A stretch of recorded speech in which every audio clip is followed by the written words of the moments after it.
A few days ago, I posted that sales is an inside job. Today, I'm going to talk a little bit about what that means and what you can do to master that inside job. So let's hit it, and I'll introduce who I am and what I do in just a minute or two. The first thing you want to do is be very, very self-aware. So you have to unlock your identity. And what does that mean and why is it important? Unlock your identity so that you really have a firm understanding of what your superpower is.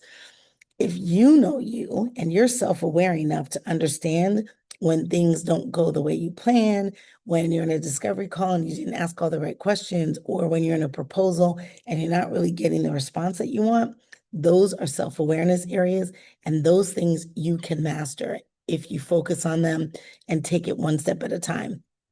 It's really important to understand whether you're a transactional seller. Are you a transformational seller? Are you a results-based seller? Why is that? Because if you don't know exactly what your superpower is, you could end up being a transactional seller in a transformational space. And that's when the buyer gets disjointed and doesn't make a decision. You are selling as if you're one type of product person, um, character, and but the product that they want is a transformational product. So they become disjointed and they don't know how to move forward. And what you'll get is we're gonna think about it. All right. All I'm saying is, I know for me, I'm not the same person I was last year. I'm not the same person I was last month. I may not even be the same person I was yesterday. So it's an ever evolving thing that you don't want to push you back into the lab and say, oh, it has to be perfect. Or I'll come out and present myself, my product, whatever I'm doing after I fix this again. Okay. So there's a balance there.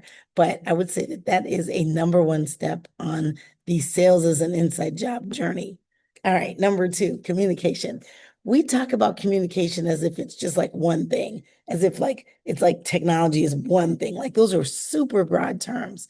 So you want to make sure that when you are talking about communication, you're understanding that it can mean anything from the way you speak, how fast you speak, how slow you speak, right? Do you pause before answering questions? Are you the person that shows up and wants to jump right into the agenda as opposed to taking a moment or two to actually build some rapport? I don't like the word rapport, but build some connection. If you are that person, it's not a matter of you changing who you are. It's just a matter of knowing who you are, right? So there's that self-awareness thing again. At the end of the day, how you communicate is critical. Communication also drops into how you process things, how you show up in on calls and in meetings when you get objections, when things don't go your way, right? And we're going to get into that in just a minute when we get to emotional intelligence and emotional awareness. But at the end of the day, one of the key areas for communication is knowing your own superpower and being able to leverage that superpower so that you show up as your best self. Again, we're ever evolving, you're learning, you're growing, you're having more conversations. I will say in that realm, you'll always, like always, want to be in the realm of having conversations because the more you talk to people about what you do, how you do it, what's important about it, and the impact that it makes, the more you'll understand their language around what it is, what the problem is that you're solving. All right. And of course, we can't forget to put active listening. I'm a huge proponent of being well studied, prepared, and practiced when you show up so that you can be better in every moment. Being a student and a leader and demonstrating that you are such is another specific area. So let me break here for just 30 seconds and just tell you how I know this. So my name is Cheryl Parks. You can find me as the sales growth coach, the sales growth advisor around these internet streets. I'm on just about every platform. I actually love YouTube just because I get to actually give longer video. But at the end of the day, I sold over $25 million in my corporate career, selling to Fortune 1000 companies. Since then, I've launched my own business, a sales advisory business now powered by AI. And I actually have coached and advised hundreds of coaches and consultants to land new business opportunities with Fortune 1000 companies. There is an art, a science, and a nuance to all of it. And I'm happy to say that I'm super excited about the space that I'm in because I'm in my zone of genius, but I also still am very passionate about solving problems. All right, so there's me in a nutshell. All right, in addition, let's go to offer and solution development. So offer and solution development has to do, it bases itself on active listening.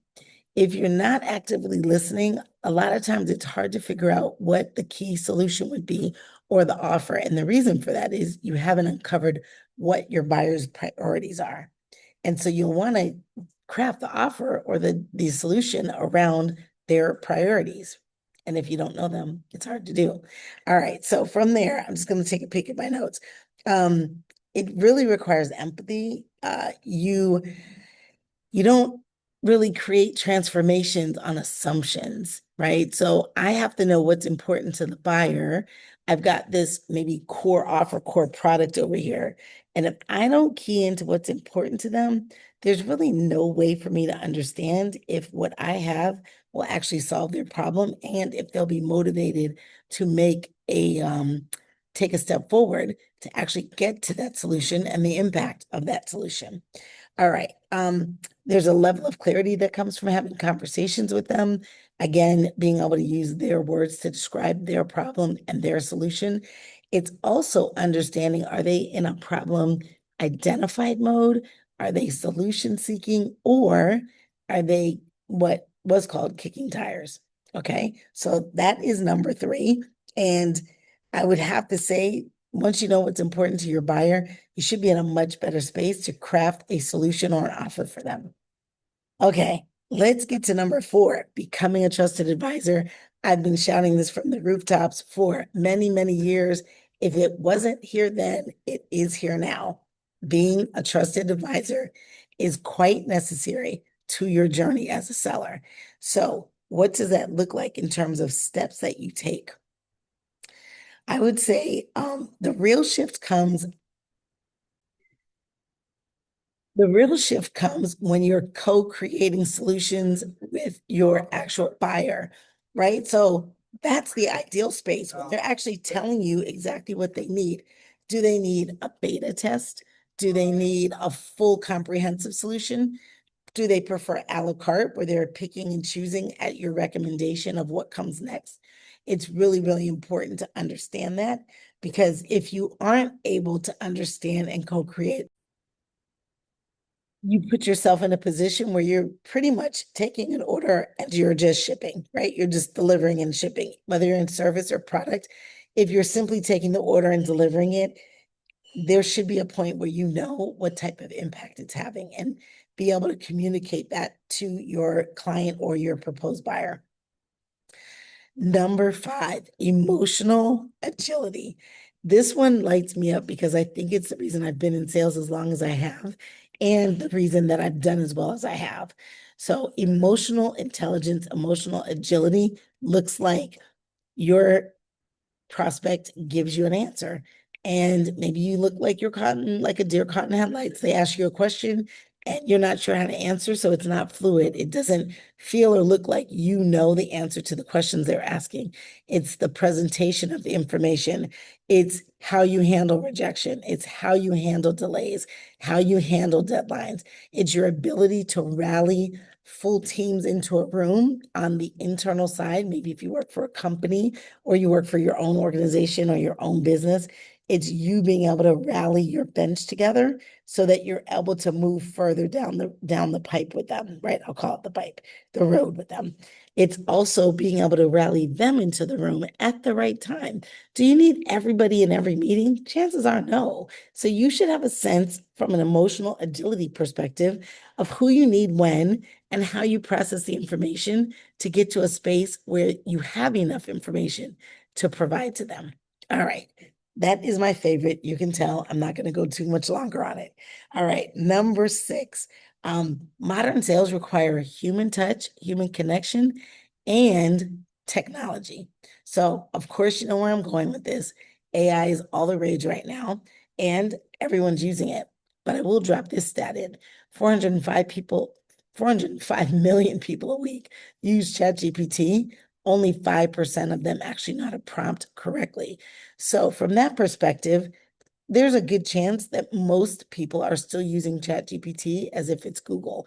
And that is actually not going to make an impact. It's not going to get you what you need in terms of what you're presenting to your client, some of the insight that's available that you could provide to the prospect or the client.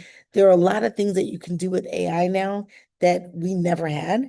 And so if you use it efficiently and effectively, it'll get you to your goals faster and it'll help them get to their goals faster. I have a client that just recently, in the last couple of days, she has been putting an executive summary with her proposal when she sends it to them after the sales meeting or the proposal meeting. And she's learned that in the space that she's in, they really appreciate that.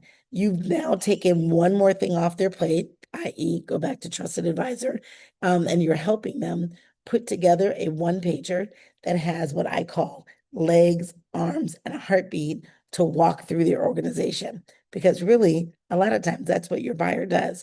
They have to put together, whether you call it a case study or some type of documentation around why they think this would be beneficial to the organization, specifically if they need someone else to sign off on it, which isn't always ideal, but sometimes that's just the way it is.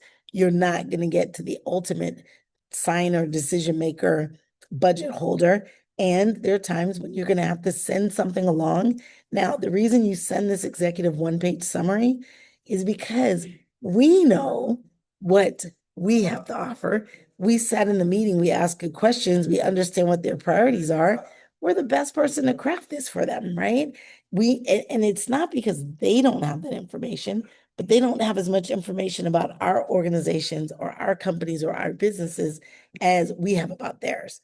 So there you go. There are 6 ways that you can master the inside job of sales. And I will tell you, pick one, pick two, but pick it no matter where you are in your process. It will help. I'm going to mention that I have a few events coming up. You can check the notes down in the description. And I'd love to see you on the other side, whether it be to learn more about AI and how you can leverage it in your sales and influence conversations or newsletter or any of the things. But before you go, please don't forget to subscribe and leave a comment. Leave a comment if you have another way that you've mastered in terms of inside sales, meaning the inside job. I would love to hear about it. Again, I'm here. I'm rooting for you. Stay inspired.